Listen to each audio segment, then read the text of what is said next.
Fala galerinha, tudo bom com vocês? Aqui quem fala é o Okla. Vamos lá pra gravar esse vídeo de Bandit nível 23. Ah, depois de muito tempo ele voltou bastante, tá?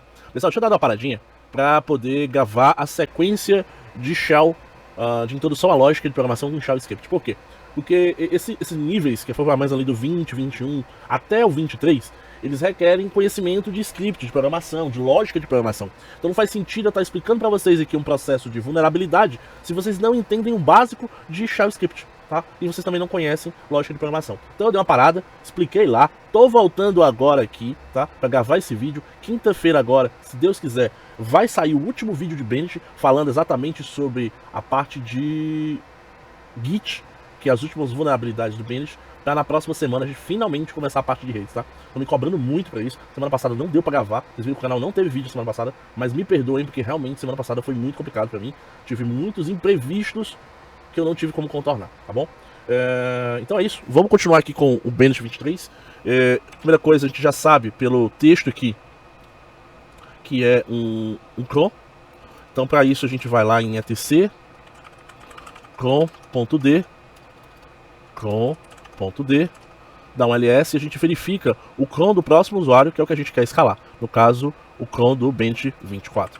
Vou dar uma lida aqui nele. Ele executa duas atividades, uma quando reinicia a máquina e a outra é a cada minuto e minuto ele roda esse comando aqui, ó, esse script, tá? Então, quem roda ele é o usuário Bandit 24 e vamos dar uma olhada nesse script aqui, onde a sua saída está sendo direcionada para devnu, tá? Vou dar um catch. E aqui, pessoal, eu tenho um script, tá? O cabeçalho dele diz que ele deve ser interpretado pelo bash, então a gente já sabe qual é o interpretador. Ele cria uma variável, onde dentro dessa variável está salvando o usuário atual que vai estar executando esse script. No caso aqui, quem executa ele de minuto em minuto é o Bandit24, então automaticamente dentro de myname vai estar o Bandit24. E aqui logo em seguida ele entra numa pasta chamada var spool mynameful, onde esse myname vai estar Bandit24. Então eu já entendo que existe uma pasta, deixa eu dar uma entrada nela aqui, onde aqui, ó, vai ser Bandit24. Entrei não, porque eu botei 2 CDs. Mas entrei. Então vou dar um ls-lsa aqui. E ele diz o seguinte, ó. Você não pode ler o diretório, ponto, né? O diretório atual. Eu não tenho permissão para isso. Estranho. Será que eu consigo voltar pro diretório anterior? Consigo. Será que eu consigo ler esse diretório anterior? Também consigo. Aí agora, dando ls-lsa, eu consigo perceber que o dono dessa pasta é o root.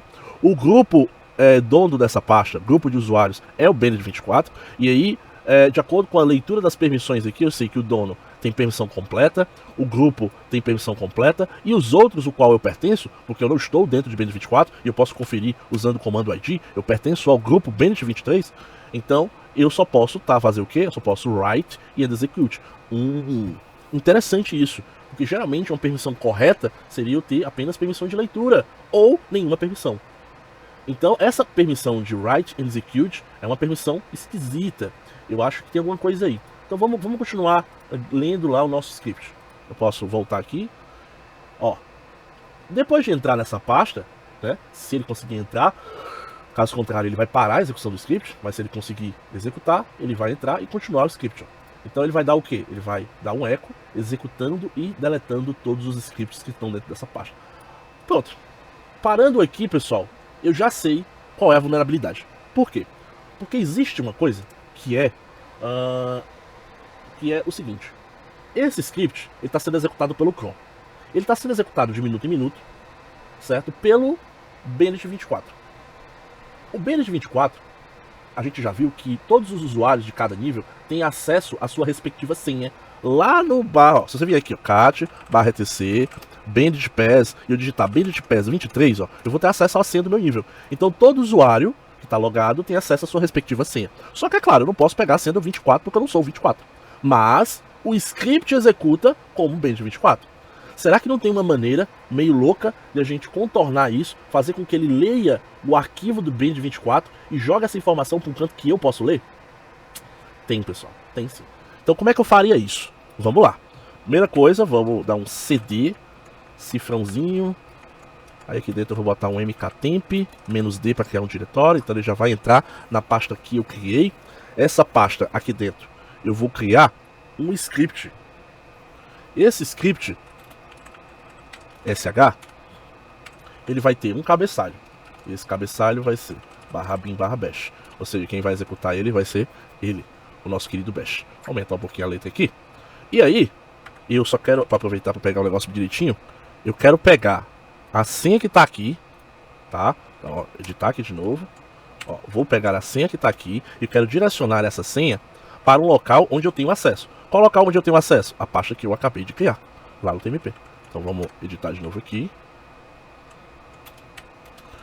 Pronto. E aí eu quero que ele jogue isso numa saída.txt. Vamos lá. Então, agora que eu tenho teoricamente um script, ele precisa ter permissões de ser executado por qualquer usuário, tá?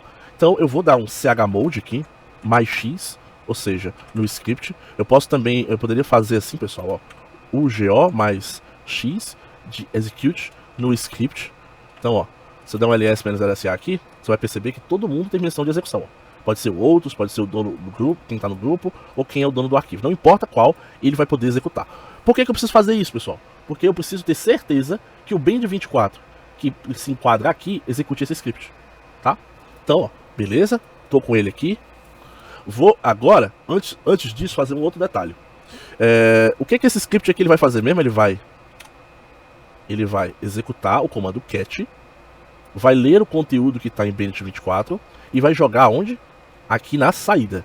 Você concorda que essa pasta e esse arquivo, eles precisam ser legíveis e graváveis conteúdo pelo Band24? Será que eles são? Vamos conferir.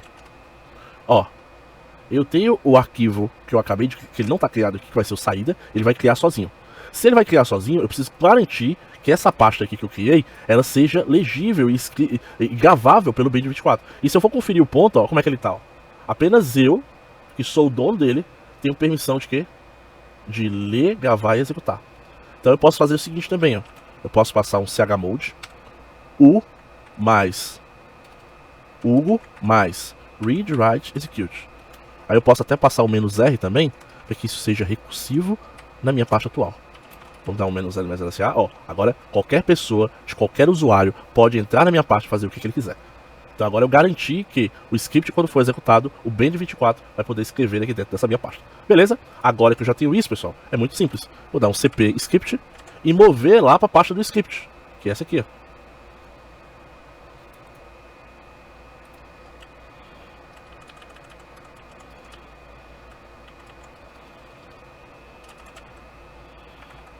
Ó, vou copiar agora aqui dentro, vou dar um enter. Aí você me pergunta, tá, Ocla, como é que tu sabe então que tu copiando pra cá ele vai executar esse script? Porque tá dizendo aqui, ó, tudo que tiver dentro dessa pasta ele vai executar e deletar esses scripts. Então ele vai executar uma vez e logo em seguida ele já apaga. E aí você pode confirmar isso, ele faz basicamente um loop dentro dos arquivos dessa pasta. Ele ignora os arquivos ponto e ponto aqui, ó, para ele não ser utilizado como referência. Aqui ele mostra que tá rodando a partir do arquivo que tiver lá.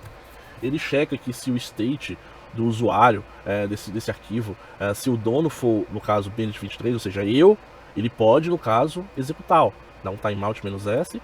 Eu não sei exatamente quais são essas informações do "-s aqui, mas esse timeout é a mesma coisa de a gente estivesse executando esse cara aqui, que vai ser o meu script. E logo em seguida ele exclui, ó, esse arquivo. Então, se eu esperar o tempo suficiente, vou dar um ls aqui e já vai estar o meu saída. E aí com o meu saída aqui, dentro dele vai ter a senha do Band24. Beleza, pessoal? Parece um pouco loucura, tal, mas é só o começo, tá? É só você que tá querendo se desafiar aí nesses processos, você tem que entender aí como é que funciona toda essa lógica dos scripts, tá? Vou tomar meu cafezinho aqui, sem açúcar, fazendo café. Tá tentando me acostumar de novo com café sem açúcar. Dizem que quem não toma café sem açúcar é psicopata, né? Mas enfim, vamos considerar esses detalhes, tá? Então, eu tenho aqui o Band24, vou pegar minha senha, vou colar aqui, entrei. E aí, pessoal, o Band24 já foge desse conceito de Go, né? Ele já traz aqui alguns exercícios mais diferenciados, né? Aqui já é um nível mais hacker, né? Digamos assim, já precisa burlar alguma coisa, né? E ele fala o seguinte: existe um daemon, ou seja, existe um serviço no Linux rodando na porta 3002. A gente já viu tanto na introdução de Linux, quanto no próprio Bandit, como se conectar em portas que existem, né? Inclusive consultar essas portas se de fato estão sendo usadas. E essa porta vai me dar a senha do Band25, se eu fornecer para ela a senha do 24 e um PIN code numérico de 4 dígitos. Ou seja, ele obrigatoriamente precisa que eu forneça um PIN code de 4 dígitos. Aí pode ser 0001, 0002, ou 0100, ou 0152. Algum número desse vai existir. Né? E isso, quando você para para calcular, isso dá 10 mil combinações. Então não dá para fazer isso na tentativa de mão. Né? Eu tenho que gerar essas 10 mil combinações para me poder passar para o serviço de uma vez só. Já que as criações, ele não mata o serviço, eu não executo o serviço, ele desconecta. Ele se mantém conectado infinitamente, na verdade. Tá? Então vamos lá. Se eu vim aqui netcat localhost 3002, olha, ele checa. Aí eu passo aqui, ó, a senha seguido de 4 dígitos. A pessoa, se fosse, a pessoa ia dizer que eu já tinha feito, já decorado só pra fazer o bichão. Isso é um bichão. Mas tá vendo que ele continua? Aí eu passo o outro aqui, ó. 1, 2, 3, 4. Wrong. E assim, sucessivamente, até eu dar o Ctrl C e terminar aquela conexão, tá? Então, o que eu preciso fazer primeiramente? Novamente, aqui, ó, vou executar o mk temp-d, fechar. Entrei numa pasta temporária onde eu posso agora escrever, né? Agora eu vou fazer o seguinte. Eu vou aqui no nosso querido ChatGPT e pedir para ele faça um script for in shell. Olha isso. Esse aqui já vai resolver. Ó. Aqui. Aí esse aqui eu posso passar assim, ó. Assim. Não, no caso 000. Agora não lembro se são 2 ou são 3. Vamos testar já já. Pronto. Então aqui, ó, eu boto, em vez de num, eu boto num. E aqui eu boto cifrão num. Ó, vamos ver se vai funcionar. Ó, tá vendo que ele gerou todas as possibilidades? Beleza. E aí o que eu preciso que ele faça também? Eu preciso que ele gere uma word list pra mim, passando a senha do usuário atual. Qual é a senha do usuário atual? Essa aqui. Então, ó, se eu colocar aqui, ó, entre o número e o espaço, e a chave, tem um espaço. Vou colocar aqui entre aspas dupla, só para gerar uma contextualização, dizer que aqui dali é o que eu quero. Vou jogar isso numa wordlist.txt. Então o que ele vai fazer? Ele vai a cada loop, ele vai adicionar mais um item no final da wordlist, né? Fazendo a minha wordlist, que é o que eu desejo. Rodei, dou um ls, ó, aqui está o meu arquivo, gerei uma wordlist. Você poderia criar essa lista também, se ela fosse mais complexa, claro, não só numérica. Você poderia utilizar o cronch, né? Ele se escreve assim, ó, cronch, né? E aí ele serve para combinar letra com número, número com letra, número com símbolo, enfim, da forma que você quiser, tá bom? Mas como a geração do padrão aqui era só numérico, a gente não tinha necessidade de fazer usando o cronch não, tá bom? Então, vocês estão vendo que eu tenho a senha e o que agora? A porta. Isso 9.999 vezes. Não, 10 mil vezes porque tem o 000 também, né? Então 10 mil vezes eu fiz essa wordlist. E aí eu posso fazer o seguinte agora. Eu posso passar um cat, wordlist que eu acabei de passar, e direcionar o conteúdo dela, a saída dela pro netcat, localhost 3002. Isso aqui, pessoal, são muitas opções, muitas possibilidades. Então, às vezes demora, pode demorar um pouquinho, a gente tá tentando uma por uma e tal.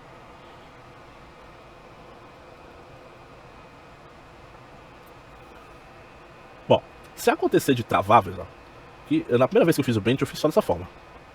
E aí, mas das últimas 2 vezes que eu fui testar, que fui gravar vídeo, fui mostrar pro pessoal e tudo, ele deu essa travada. Aí, como é que eu resolvi? Usando o TAC. Porque o cat, ele lê a wordlist de cima para baixo. E o TAC, ele lê de baixo para cima. Foi só isso. A única diferença é essa. Ele vai lá pegar o último arquivo, a última linha, e vai de reverso. Lá não tem 9999, aí vai depois 9998, 9997. Ele vai lendo de baixo para cima. Essa é a diferença do cat pro TAC. Tá? Então, quando eu dei aqui, ele começou a ler, e aí logo em seguida, ele achou a senha. Então a senha, ela tá aqui bem no comecinho, digamos assim, de baixo para cima. Beleza? Então, olha, Bandit 25 é isto aqui. E agora vamos para o nosso próximo nível. Opa, perdão por esta gafe. Ótimo. Aí agora tem uma chave SSH aqui. Vamos ler agora o 25.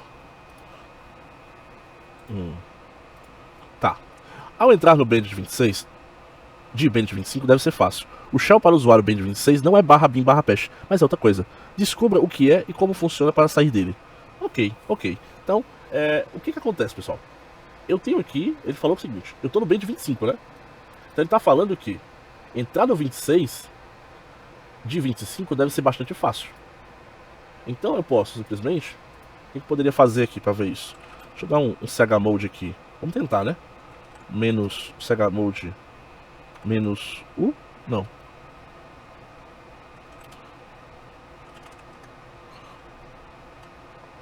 Ah, é, o mais X, tô entendendo. Ó, quero só que o meu usuário dê permissão para essa chave. Aí ele fala que essa chave ela não permite, ou seja, eu não consigo fazer operações com ela. Então, mesma coisa lá. Então eu vou fazer o quê? Eu vou dar um CD nesse cara aqui. mkdir mktemp menos D. Então ele vai gerar esse caminho aí. Aí eu vou copiar o conteúdo dessa chave que está lá na minha pasta para a minha pasta atual. Aqui. Agora eu posso muito bem executar. Ela vai permitir modificar essa chave. E logo em seguida eu vou fazer o quê? Vou usar ela. Ó, ssh-i, localhost. Aí no caso vai ser o bandit 26, ó, arroba localhost. Será que vai dar certo? Faltou a chave aqui, né? Pronto. Passei a chave, passei o usuário. Ó, se conectou. Yes. Ele falou o que aqui?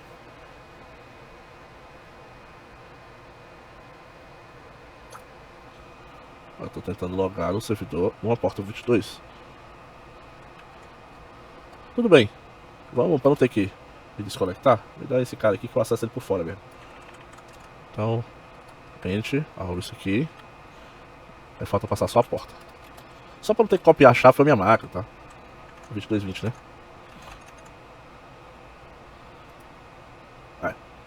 Então, tentar agora. Ó, o que aconteceu? Tentei logar e logo desconectou.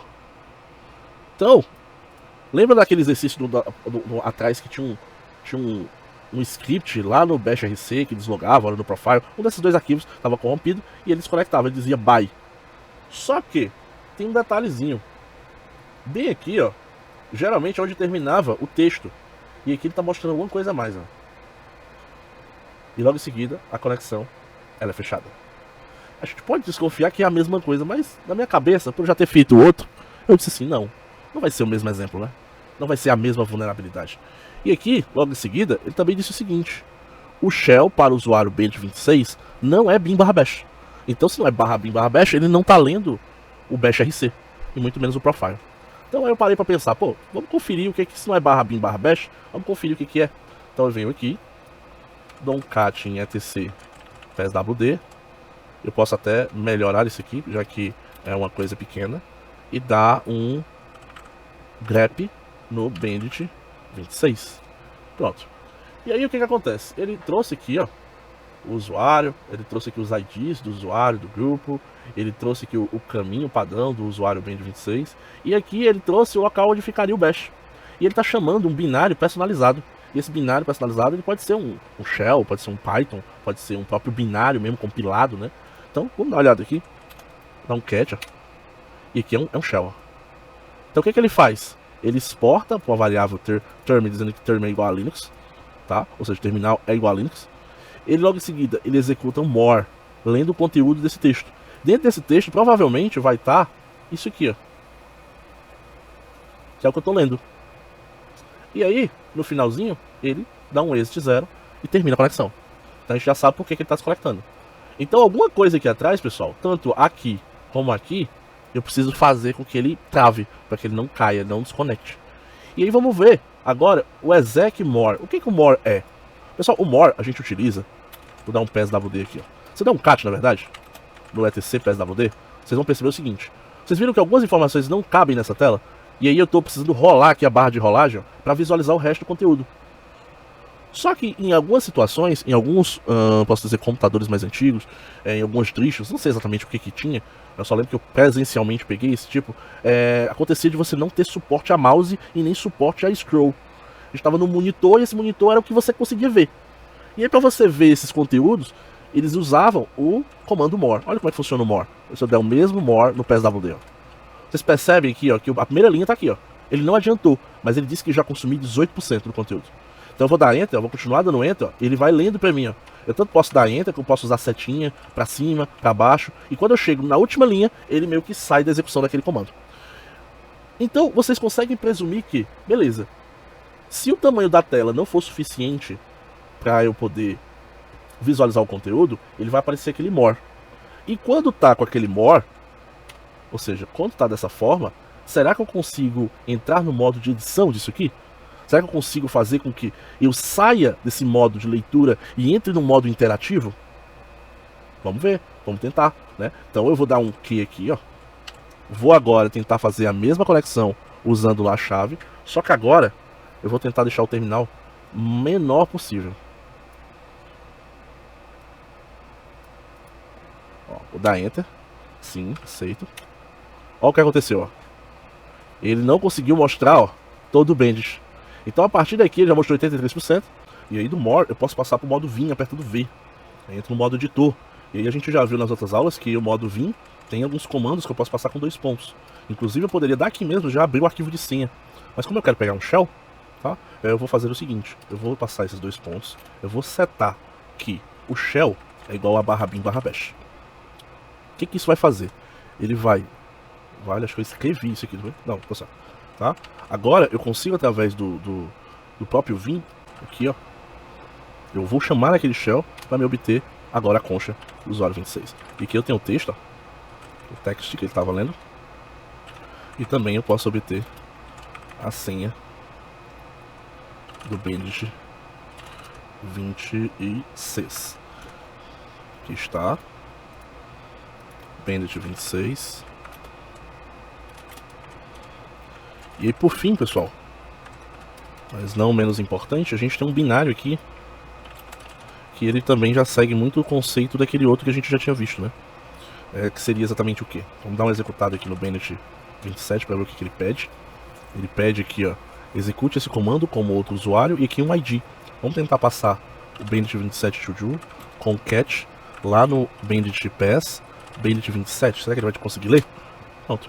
Aqui está a senha do Bandit 27. Aqui meio que a gente pega 2 senhas de um modo só. Até porque a ideia era que você escapasse aqui dessa concha interativa. E aí, pessoal, o 27 em diante é os que a gente vai ficar para a próxima aula. Por quê? Porque eles já começam a parte de Git, tá? A gente vai falar sobre Git, falar sobre outras coisinhas, mas a ideia é que a gente finalize o Git em uma aula só, para na próxima semana a gente começar a parte de redes, beleza? Então, espero que vocês tenham gostado. Qualquer coisa, aí se inscreve aí no canal, assina o sininho, participa da nossa comunidade de alquimia e a gente se vê por aí, beleza? Valeu!